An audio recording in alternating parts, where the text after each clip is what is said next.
I have a question for you. You've been doing this with me for about a year now, I think. Have I aged at all? You look younger. Was it that exercise segment we did? Thank you. Okay, here we go. Well, that's my question is, do we have to get old? Do we really have to get old? I do think it's inevitable. We're going to get old, but it's about growing old gracefully. See, this doctor says that it doesn't have to be inevitable, that there are actually ways where we can just continue staying young. I guess we'll just have to listen to what he says here. It comes from Self magazine. And he told them that what we think of as growing old is just decay at a cellular level. It's the molecular dry rot of our modern lifestyles. So what he's saying is our cells constantly regenerate. Taste bud cells turn over every few hours. Muscle cells refresh every 90 days.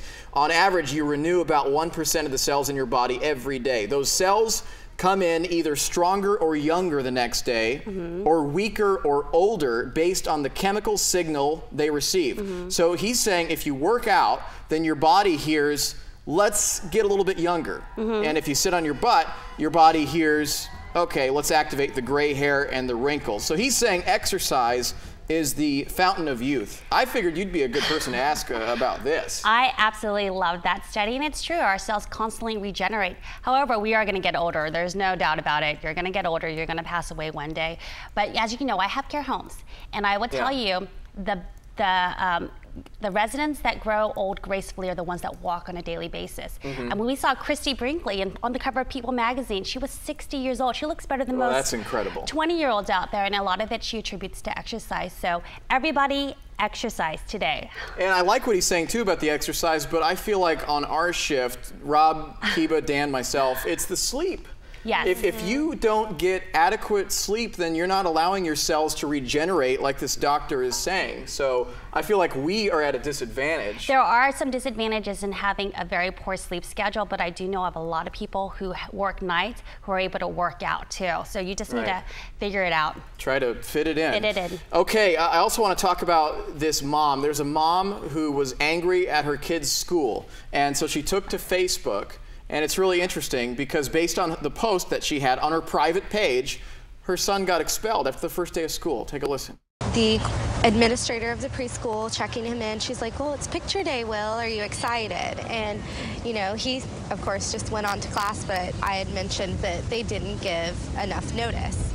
So that's Ashley Habit, and it's her 4-year-old son who was expelled from a Florida private preschool after his mom posted on Facebook that the school wasn't giving her enough time to prep her son for that picture day. She wrote, quote, "Why is it that every single day there's something new I dislike about Will's school? Are my standards really too high, or are people working in the education field really just that ignorant?" She tagged the school in that post. That's how they saw it. The kid was expelled the next day. The school said, quote, "He didn't do anything wrong, he just wasn't the right fit." It makes the school look bad, but you know, as you know, private schools operate differently than public. They can decide what students they will keep in the school.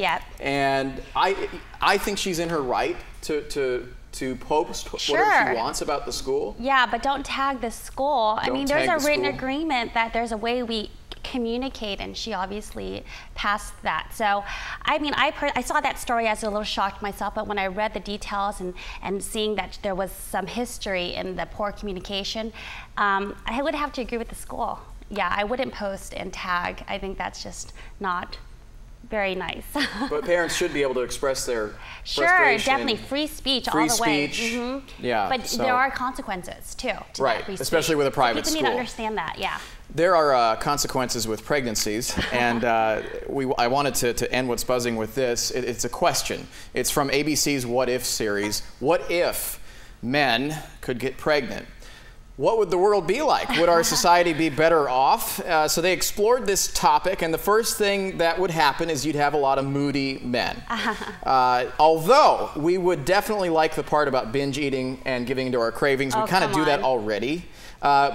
But we would probably not be okay with the back pain, the labor pain, the swollen ankles. I didn't even know about swollen ankles. Feet growth. One doctor said the biggest concern she would have is that there'd be a lot of C-sections going on. But overall, this is just obviously a hypothetical scenario exploring, you know, what would society be like Would it be better? Do you think that it would be better? I'll be a little facetious here and say I think there'd be less regulation on birth control if men could get pregnant.